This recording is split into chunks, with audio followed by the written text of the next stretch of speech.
Welcome to KRR kitchen. இன்றைக்கி நம்ம கிச்சனில் நல்ல ஹெல்த்தியான அருமையான சுவையில் ஒரு சூப்பரான கஞ்சி ரெசிபி தான் பார்க்க போகிறோம். இன்றைக்கி நம்ம கருப்பு கவுனி அரிசியும் கொள்ளும் வச்சு நல்ல ஒரு சூப்பரான கஞ்சிங்க. டேஸ்ட்டு ரொம்பவே அருமையாக இருக்கும். சாப்பிட்றதுக்கு நல்ல வெது வெதுப்பான சூட்டோட ஒரு துவையல் வச்சு சாப்பிடும்போது அவ்வளோ ஒரு அருமையாக இருக்கும். இது கூடவே பார்த்திங்கன்னா கொத்தமல்லி துவையலும் எப்படி செய்கிறதுன்னு தான் பார்க்க போகிறோம். இந்த கஞ்சிக்கு பார்த்திங்கன்னா கருப்பு கவுனி அரிசி தான் பயன்படுத்தணும் இல்லை, பாரம்பரிய அரிசி எந்த அரிசியாக இருந்தாலும் நீங்கள் எடுத்துக்கலாம். அப்படி இந்த அரிசி எதுவுமே இல்லைனாலும் வீட்டுக்கு நமக்கு சாப்பாட்டுக்கு யூஸ் பண்ணுற சாப்பாட்டு அரிசி சேர்த்தும் செய்யலாம்.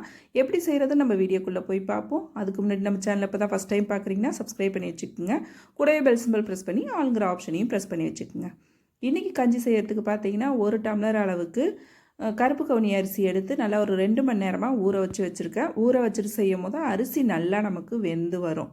ஒரு 2 டம்ளர் அளவுக்கு தண்ணி ஊற்றி வச்சுருக்கேன் ஊற வச்சு. அதில் பார்த்திங்கன்னா நல்லா ஒரு கைப்பிடி அளவுக்கு பூண்டு சேர்த்துருக்கேன். அதே போல் 1 கப் அளவுக்கு முளைக்கட்டின கொள்ளு சேர்த்துருக்கேன். முளைக்கட்டின கொள்ளு இருந்தால் சேர்த்துக்கங்க, அப்படி இல்லைன்னா சாதாரண கொள்ளு கூட ஊற வச்சுட்டு சேர்த்துக்குங்க. அப்போ தான் நல்லா வெந்து வரும். இதில் கஞ்சிக்கு தேவையான அளவு உப்பு சேர்த்துருக்கேன். இந்த டம்ளரால் தான் 1 டம்ளர் அளவுக்கு அரிசி எடுத்திருந்தேன். 2 டம்ளர் அளவு ஏற்கனவே தண்ணி ஊற்றிருக்கேன். திரும்பவும் இது கூட இன்னொரு 4 டம்ளர் அளவுக்கு தண்ணி சேர்த்துக்கிறேன். மொத்தமாக 6 டம்ளர் தண்ணி சேர்த்துருக்கேன்.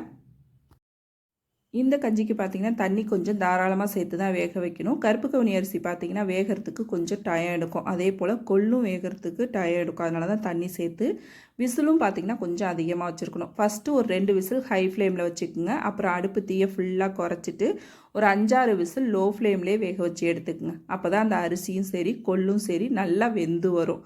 அப்போ தான் கஞ்சி குடிக்கிறப்ப நமக்கு நல்லா சாஃப்டாக இருக்கும் வெந்ததுக்கப்புறம். இப்போ நல்லா இதை வேக வச்சு எடுத்துக்கிறேன். வெந்ததுக்கப்புறம் நம்ம கஞ்சி எப்படி செய்கிறதுன்னு பார்ப்போம்.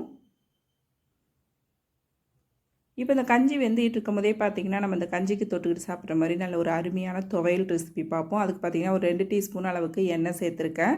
எண்ணெய் காய்ச்சணும் ஒரு 4-5 வரமிளகாய் சேர்த்துருக்கேன். உங்கள் காரத்துக்கு தகுந்த அளவு நீங்கள் சேர்த்துக்குங்க. இதில் ஒரு 3 டேபிள் ஸ்பூன் அளவுக்கு வரமல்லி சேர்த்துருக்கேன். நல்லா இதை அடுப்பு தீயை குறைச்சி வச்சு வறுத்து எடுத்துக்கணும். இந்த மல்லியை வந்து பார்த்திங்கன்னா செவர விட்டுறக்கூடாது, ரொம்ப கரைஞ்சிடக்கூடாது. நல்லா பக்குவமாக வறுத்து எடுக்கும் போது தான் துவையலுக்கு டேஸ்ட்டு நல்லாயிருக்கும். அடுப்பு தீயை குறைச்சி வச்சு நல்லா பொன்னிறமாக வர வரைக்கும் வறுத்து எடுத்துக்குங்க.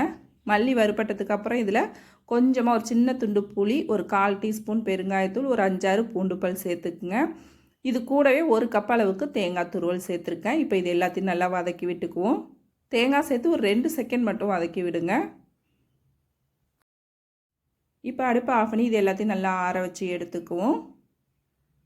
எல்லா பொருளும் ஆறினதுக்கப்புறம் மிக்ஸி ஜாரில் சேர்த்துருக்கேன். இப்போ துவையலுக்கு தேவையான அளவு தண்ணி சேர்த்து ஃபஸ்ட்டு ஒரு ஓட்டை ஓட்டிக்குங்க. அதுக்கப்புறம் கொஞ்சம் கொஞ்சமாக தண்ணி சேர்த்து துவையல் பக்குவத்துக்கு திக்காக அரைச்சி எடுத்துக்குங்க.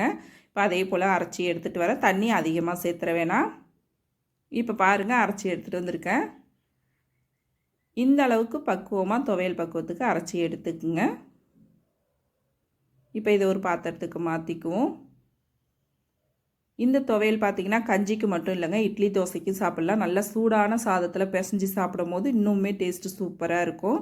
இப்போ துவையல் ரெடியாக இருக்குது. கஞ்சியும் பாருங்கள் வேக வச்சு எடுத்துட்டேன். ப்ரெஷர்லாம் தன்னால் ரிலீஸ் ஆனதுக்கப்புறம் ஓப்பன் பண்ணணும். இப்போ பார்த்திங்கன்னா தெரியும் நல்லா வெந்து வந்திருக்கு பாருங்கள் எல்லாம். இப்போ இதில் பார்த்திங்கன்னா பூண்டெல்லாம் முழுசாக இருக்குது. பசங்கள்லாம் வந்து சாப்பிட மாட்டாங்க. அதுக்காக பார்த்திங்கன்னா லைட்டாக இதை இப்படி மசிச்சு விட்டுருங்க. நல்லா ஒரு ஸ்மாஷர் வச்சு நல்லா கஞ்சை மசிச்சு விட்டுருங்க. குடிக்கும் போது பார்த்திங்கன்னா டேஸ்ட்டாக இருக்கும். அந்த பருப்பு இந்த சாதம் நல்லா மசிஞ்சு பூண்டு கூட சேர்ந்து மசிஞ்சு வரப்போ ரொம்ப அருமையாக இருக்குங்க. இப்போ கடைசியாக அதில் பார்த்திங்கன்னா ஒரு சின்ன முடி தேங்காய் பால் எடுத்து வச்சுருக்கேன், அதையும் இதில் சேர்த்துக்கிறேன். தேங்காய் பால் சேர்க்கும் போது கஞ்சிக்கு டேஸ்ட்டு இன்னுமே சூப்பராக இருக்குங்க. நல்லா கலந்து விட்டுருங்க. இது வந்து ரொம்ப திக்காக இருக்கிற மாதிரி இருந்துச்சுன்னா இந்த ஸ்டேஜில் நீங்கள் வெது வெதுப்பான தண்ணி சூடு பண்ணிவிட்டு இதில் சேர்த்துக்குங்க. பச்சை தண்ணியை சேர்க்க வேணாம். சூடான தண்ணி சேர்த்து உங்களுக்கு எந்த பக்குவத்துக்கு வேணுமோ அதுக்கு தகுந்த அளவு கலந்து எடுத்துக்குங்க. தேங்காய் பால் சேர்த்து நம்ம கொதிக்க விடக்கூடாது. லைட்டாக சூடு வர வரைக்கும் மட்டும் வச்சுருங்க போதும். நல்லா ஒரு 2 செகண்டுக்கு 2 நிமிஷத்துக்கு வச்சு நீங்கள் சூடு ஏறுற வரைக்கும் கலந்து விடுங்க. அவ்வளோதான், நம்மளோட கருப்பு கவுனி அரிசி கொள்ளு கஞ்சி சூப்பராக ரெடி ஆகிடுச்சிங்க.